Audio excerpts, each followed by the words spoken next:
વિસનગર નવાવાસ ખાતે આવેલી અનવરમિન્યા સાહેબની મહેફિલ કમિટી સંચાલિત સુન્ની હનફી મદ્રસા અનવારે મોહમ્મદી દ્વારા વાર્ષિક ઇનામી જલસાનું ભવ્ય આયોજન કરવામાં આવ્યું હતું। આ કાર્યક્રમમાં મદ્રસાના બાળકોએ ઉત્સાહભેર ભાગ લીધો હતો અને પોતાની પ્રતિભાના કામણ પાથર્યા હતા। કાર્યક્રમ દરમિયાન મદ્રસાના અનેક બાળકોએ દીની તાલીમ અને સાંસ્કૃતિક રજૂઆતો દ્વારા ઉપસ્થિત મહેમાનોના દિલ જીતી લીધા હતા। બાળકોની આ સફળતા પાછળ મદ્રેસાના આલિમોની સખત મહેનત અને બાળકોની લગન સ્પષ્ટપણે દેખાઈ આવતી હતી, જેની સૌએ મુક્તકંઠે પ્રશંસા કરી હતી। કાર્યક્રમના અંતે વિજેતા અને સહભાગી બાળકોને આકર્ષક ઇનામો આપી પ્રોત્સાહિત કરવામાં આવતા તેમના ચહેરા પર અનેરો આનંદ જોવા મળ્યો હતો। આ જલસામાં વિસનગરના અગ્રણીઓ અને સામાજિક કાર્યકરોએ હાજરી આપી બાળકોનો ઉત્સાહ વધાર્યો હતો, જેમાં મુખ્યત્વે ફારૂકભાઈ બેહલીન, જાકીરભાઈ મંસૂરી, ઇરશાદભાઈ વકીલ, જાવીદભાઈ મેમણ, કાલુભાઈ ઘાંચી અને મહોલ્લાના રહીશો અને અન્ય અગ્રણીઓ પણ મોટી સંખ્યામાં ઉપસ્થિત રહ્યા હતા। આ વાર્ષિક જલસાને નિહાળવા માટે હજારોની સંખ્યામાં લોકો ઉમટી પડ્યા હતા। સમગ્ર કસાઈવાડા અને નવાવાસ વિસ્તાર જાણે ભક્તિમય અને ઉત્સાહના માહોલમાં રંગાઈ ગયો હતો। મહેફિલ કમિટીના સચોટ સંચાલન અને સ્થાનિક લોકોના સહયોગથી આ કાર્યક્રમ ખૂબ જ શાંતિપૂર્ણ અને ભવ્ય રીતે સફળ રહ્યો હતો।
अल्हम्दुलिल्लाहि रब्बिल आलमीन वस्सलातु वस्सलामु अला रसूलिहिल करीम अम्मा बअद फ़अऊज़ु बिल्लाहि मिनश शैतानिर रजीम बिस्मिल्लाहिर रहमानिर रहीम या अय्युहल्लज़ीना आमनुत्तकुल्लाहा व कूनू मअस सादिकीन आमन्तु बिल्लाहि सदक़ल्लाहुल अज़ीम। वाक़िया पेश करने से पहले एक बार दुरूद शरीफ पढ़े। अल्लाहुम्मा सल्लि अला सय्यिदना मुहम्मद व अला आलि सय्यिदना व मौलाना मुहम्मद व बारिक वसल्लिम।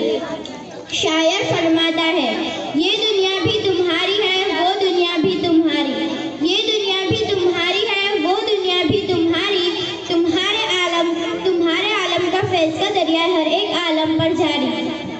अल्लाह ताला कुरान मजीद में फरमाता है, या अय्युहल्लज़ीना आमनुत्तकुल्लाहा व कूनू मअस सादिकीन, यानी ए ईमान वालों, अल्लाह से डरो और सच्चों के साथ हो, आओ जन्नती बने।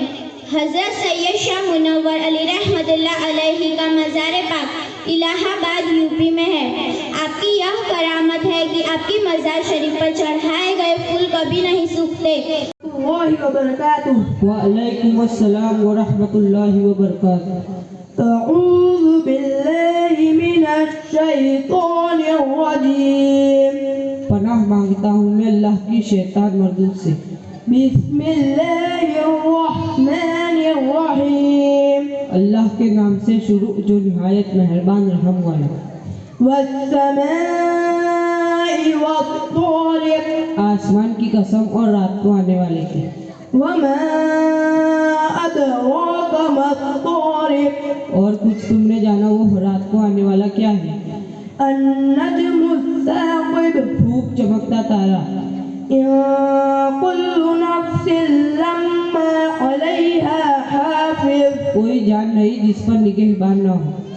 फल्यंज़ुरिल इंसानु मिम्मा खुलिक़। तो चाहिए कि आदमी गौर करे कि किस चीज से बनाया गया।